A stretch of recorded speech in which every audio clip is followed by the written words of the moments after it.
कमजोर हो रहा है लोकतंत्र और सरकार के सामने झुक रही है भारतीय मीडिया। नमस्कार, मैं हूं एमडी मसूद। आप देख रहे हैं एमएमटीवी इंडिया।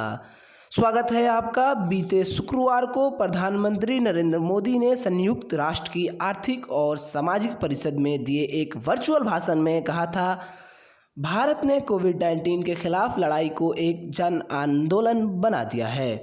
मोदी के इस बयान को भारतीय मीडिया में खूब कवरेज मिली, लेकिन हैरत की बात यह है कि किसी ने भी प्रधानमंत्री के दावों को चुनौती नहीं दी। ये अलग बात है कि भारत में संक्रमण के मामले उसी दिन 10 लाख का आंकड़ा पार कर गए थे। हर दिन संक्रमण के नए मामले अब रिकॉर्ड बना रहे हैं। भारतीय मीडिया ने कोरोना के खिलाफ लड़ाई के जन आंदोलन बन जाने का सबूत नहीं मांगा। इसके ठीक विपरीत सोशल मीडिया पर हजारों आम आदमी अपनी रुला देने वाली आपबीती लिख रहे हैं। मरीज अस्पतालों के चक्कर काट रहे हैं और कहीं कहीं पर वाहनों में भी उनके दम तोड़ने की खबर मिल रही है। 24 मार्च को जब प्रधानमंत्री नरेंद्र मोदी ने लॉकडाउन की घोषणा की थी तो उन्होंने आत्मविश्वास दिखाते हुए दावा किया था कि 21 दिन में कोरोना को नियंत्रण में कर लिया जाएगा। लेकिन कई महीने बीतने के बाद भी कोरोना महामारी देश में तबाही मचा रही है। प्रधानमंत्री मोदी के कोरोना को नियंत्रण करने के पूरे ना हो सके वादों पर मीडिया ने उनसे तीखे सवाल नहीं पूछे। जाहिर तौर पर स्वास्थ्य सेवाएं पहले से कुछ बेहतर स्थिति में है। अस्पतालों में बिस्तरों की संख्या बढ़ी है, आईसीयू यूनिट भी बढ़े हैं। अब पहले से ज़्यादा टेस्ट किट और फील्ड अस्पताल भी शामिल हैं। लेकिन इसी दौरान आम लोगों की परेशानी भी बढ़ी है और कोरोना के खिलाफ लड़ाई के जन आंदोलन बनने का कोई सबूत नहीं दिखता। ये बस फ्रंटलाइन डॉक्टरों, मेडिकल स्टाफ और प्रशासन की लड़ाई बनकर रह गया है। मुझे भारतीय मीडिया की स्थिति पर अफसोस है। जागरूकता ही लोकतंत्र की कीमत है, लेकिन मीडिया ने अपनी इस आलोचनात्मक प्रशंसा की भूमिका को पूरी तरह नहीं निभाया है। लंदन में रह रहे एक शीर्ष भारतीय पत्रकार ने अपनी पहचान जाहिर न करने की शर्त पर बताया कि बीते कुछ सालों का ट्रेंड स्पष्ट है। मीडिया सरकार के इशारों पर चल रही है। वो कहते हैं, भारत में कोरोना महामारी को लेकर जिस तरह मीडिया ने कवरेज की है वो मीडिया की पारंपरिक भूमिका के खिलाफ रही है। मीडिया हमेशा से सत्ता में बैठे लोगों को जिम्मेदार ठहराती रही है। आदर्श परिस्थितियों की तुलना वास्तविकता से की जाती रही है। मीडिया की आदर्श भूमिका और वास्तविकता की तुलना भी होनी चाहिए। भारत में ये फासला इतना बड़ा कभी भी नहीं था। शिकागो यूनिवर्सिटी में कानून और राजनीतिक विज्ञान पढ़ाने वाले प्रोफेसर टॉम गिसबर्ग ने भारत में प्रधानमंत्री मोदी के उत्थान को करीब से देखा है।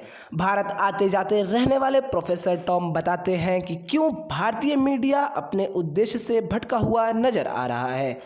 बतौर प्रधानमंत्री नरेंद्र मोदी की भूमिका पर टिप्पणी करते हुए वे कहते हैं, भारत में मीडिया नियंत्रित है क्योंकि मालिक उनके प्रधानमंत्री के दोस्त हैं। साथ ही पत्रकारों को डराया धमकाया भी गया है।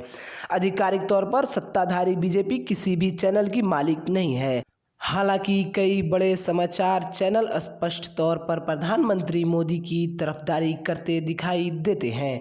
वो हिंदुत्ववादी विचारधारा का समर्थन करते हैं या फिर किसी न किसी तरह उनके मालिक सत्ताधारी पार्टी से जुड़े हैं। कई क्षेत्रीय पार्टियों के सदस्य या समर्थन भी किसी न किसी तरह के मीडिया मालिकाना हक से जुड़े हुए हैं। ये चैनल इन पार्टियों के पक्ष में एक तरह का माहौल तैयार करते हैं। सरकार पर पत्रकारों को डराने धमकाने और उनकी पत्रकारिता को प्रभावित करने के भी कई आरोप हैं। वैश्विक मीडिया फ्रीडम की सूची में भारत का प्रदर्शन लगातार खराब हो रहा है और प्रशासन की ओर से पत्रकारों के खिलाफ केस दर्ज करने के मामले भी बढ़ते जा रहे हैं। प्रोफेसर टॉम का मानना है कि लोक लुभावन नेता संस्थानों को तिरस्कार करते ही हैं। वो कहते हैं, ब्राज़ील और भारत और अमेरिका में लोकलु भावनावाद को बढ़ावा देने वाले नेता हैं और उन्हें संस्थान पसंद नहीं है। उन्हें ऐसी कोई चीज़ पसंद नहीं है जो लोगों को से उनके रिश्तों को प्रभावित कर सके। दिलचस्प बात यह है कि इन तीनों देशों के नेताओं का कोरोना वायरस के प्रति रिस्पॉन्स बेहद ख़राब रहा है। हम देख सकते हैं कि इन तीनों ही देशों में कोरोना संक्रमण के मामले लगातार बढ़ रहे हैं। अमेरिका की जॉन्स हॉपकिंस यूनिवर्सिटी के डैशबोर्ड के अनुसार जिन 3 देशों में कोरोना का संक्रमण के मामले सबसे अधिक हैं उनमें सबसे पहला अमेरिका, दूसरा ब्राज़ील और तीसरा भारत है।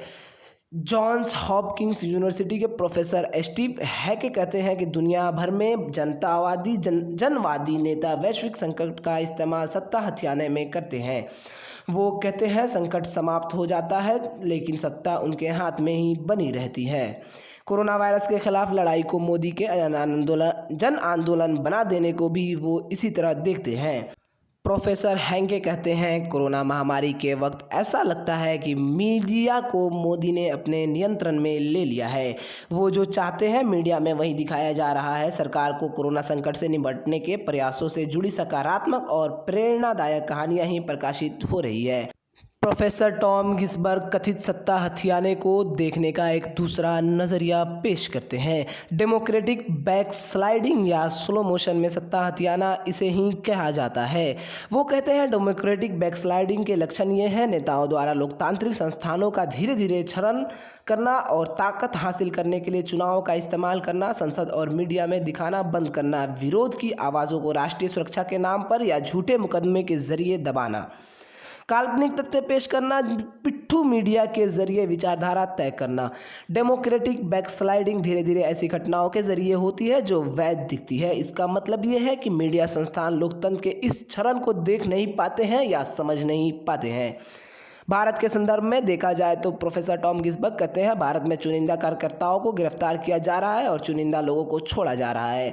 मुझे विश्वविद्यालयों की भी चिंता है जो लोकतंत्र के लिए बेहद ज़रूरी संस्थान है।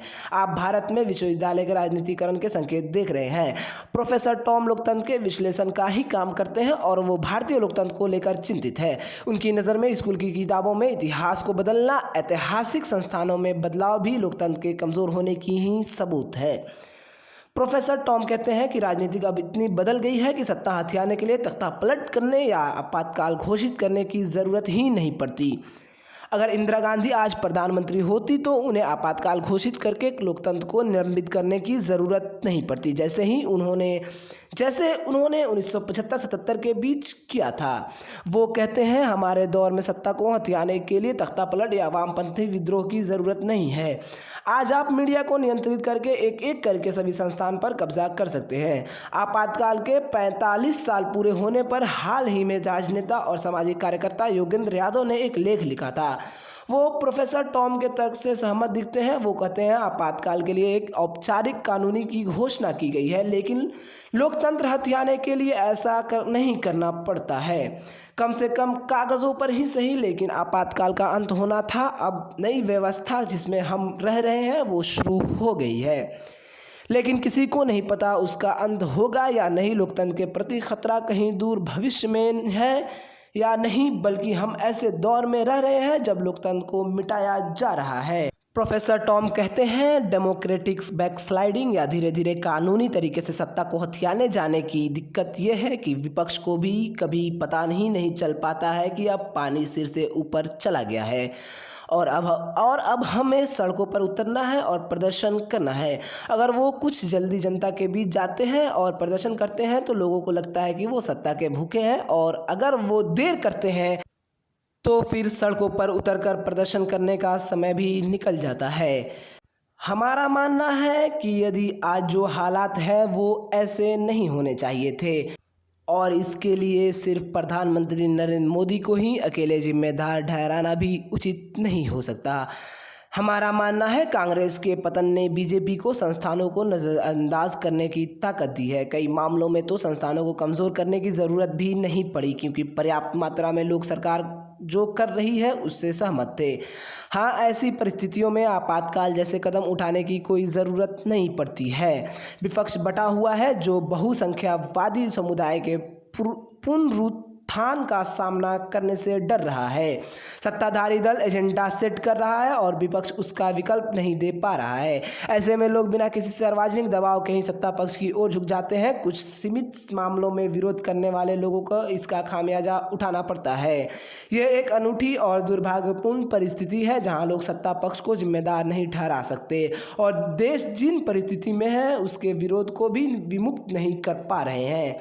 हमारा मानना है कि कांग्रेस से ज़्यादा निराश है वो हम कहते हैं जवाब कांग्रेस को ही देना चाहिए, क्योंकि उसके नेताओं ने सिर्फ जनता ही नहीं अपने कार्यकर्ताओं का भी भरोसा तोड़ा है। इसमें मोदी का काम बहुत आसान हो गया है। बीते साल दिसंबर में जब नागरिकता संशोधन कानून पर संसद में बहस हो रही थी, तब मोदी संसद के दोनों सदनों में अनुपस्थित रहे। उनकी गैर मौजूदगी पर सबकी नज़र गई। प्रधानमंत्री मोदी के कार्यकाल में सीबीआई और ईडी जैसे केंद्रीय जांच एजेंसियों की छापेमारी की कार्रवाई बढ़ी है।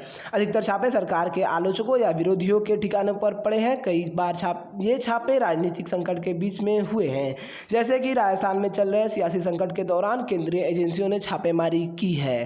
प्रधानमंत्री नरेंद्र मोदी भारत के ऐसे पहले प्रधानमंत्री हैं जिन्होंने अपने 5 साल के पहले कार्यकाल में एक बार भी औपचारिक प्रेस वार्ता नहीं की है।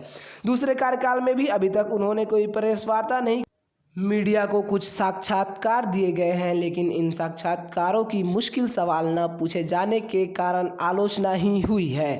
कांग्रेस नेता राहुल गांधी की मोदी को चुनौती न दे पाने को लेकर आलोचना होती रही है, लेकिन वो विपक्ष के उन गिने चुने नेताओं में शामिल है जिन्होंने मोदी से असहज करने वाले सवाल पूछे हैं। वो अलग अलग मुद्दों पर लगातार ट्वीट कर रहे हैं। कोरोना महामारी को लेकर सरकार के रिस्पांस पर भी वो सवाल उठाते रहे हैं। लद्दाख में चीन की घुसपैठ पर भी उन्होंने जमकर सवाल पूछे हैं, लेकिन आमतौर पर राहुल गांधी की आलोचना या सवालों को राष्ट्र विरोधी या हिंदू विरोधी कहकर खारिज कर दिया जाता है। मोदी पर हमला को लेकर भी राहुल गांधी की आलोचना भी होती रही है। 2019 चुनाव के दौरान राहुल गांधी ने मोदी को चोर बताते हुए नारा दिया था। चौकीदार ही चोर है। कांग्रेस के कई नेता और वरिष्ठ पत्रकार मानते हैं कि यह नारा सही नहीं था।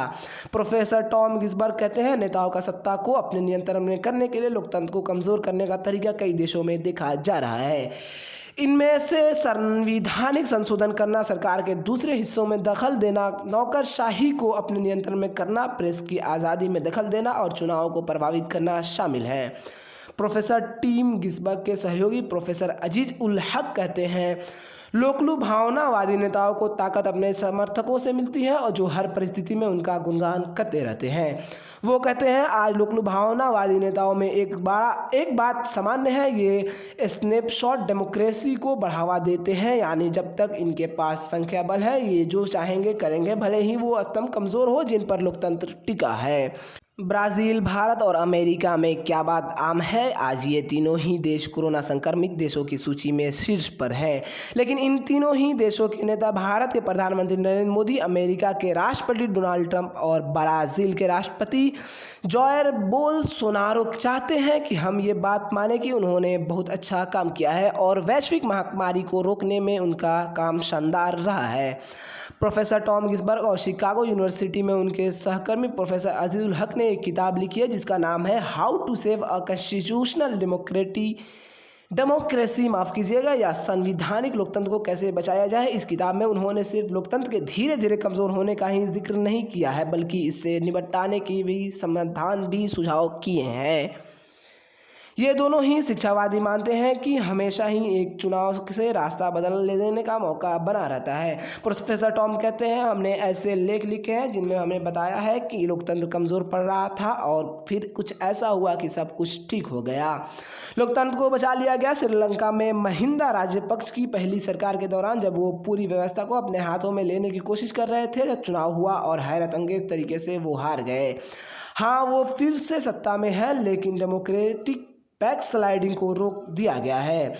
ऐसा नहीं है कि सब कुछ बर्बाद हो गया है या सब कुछ बहुत अच्छा है। दोनों प्रोफेसर कहते हैं, लोकतंत्र में लोग हमेशा ही किसी न किसी बात को लेकर नाराज रहते हैं क्योंकि उन्हें अभिव्यक्ति की आज़ादी होती है। प्रोफेसर टॉम कहते हैं, अगर आप वामपंथी चीन में जाएं तो लोग मिलेंगे जो कहेंगे कि वो खुश हैं, लेकिन हम नहीं जानते कि वो सोच क्या रहे हैं। मैं तो यही कहूँगा कि आज भी भारत और चीन के बीच तुलना की जा रही है। चीन को समूचे धर्म का ही नाश करने पर तुला है। चीन वीगर मुसलमानों के उत्पीड़न को लेकर लगाए जाने वाले आरोपों को हमेशा से ही खारिज करता रहा है। किसी लोकतंत्र के जिंदा रहने के लिए प्रयोग करते रहना ज़रूरी है। प्रोफेसर टॉम कहते हैं, अभी तक हम लोकतंत्र में 18वीं सदी तक की तकनीक का इस्तेमाल कर रहे हैं। आप हर 4-5 साल में वोट करते हैं और सरकार चुनते हैं। ये आज के 21वीं सदी के समाज के लिए फिट नहीं बैठता। ये ज़रूरी है, माफ़ कीजिएगा, लेकिन पर्याप्त नहीं है। लोग अब सरकार में शामिल होना चाहते हैं। वो चाहते हैं कि उन्हें सुना जाए। हम सीख रहे हैं, कई देशों में जनता को शामिल करने के लिए प्रयोग किए जा रहे हैं और जनता की भूमिका को सिर्फ एक बार वोट देने के से आगे बढ़ाया जा रहा है। भारत में आम चुनाव 4 साल बाद होंगे, लेकिन उससे पहले कई राज्यों में विधानसभा चुनाव के लिए चुनाव होंगे। हालांकि विधानसभा चुनाव स्थानीय मुद्दों पर ही लड़े जाते हैं, लेकिन उनके नतीजे भी बताते हैं कि लोगों को लोकतंत्र की कितनी चिंता है। आज का सवाल यह है कि आपको लोकतंत्र की कितनी चिंता है? आप लोकतंत्र के बारे में क्या सोचते हैं? आप अपनी राय कमेंट के माध्यम से हमें ज़रूर बताइएगा। तब तक के लिए धन्यवाद। बने रहिए MMTV इंडिया के साथ।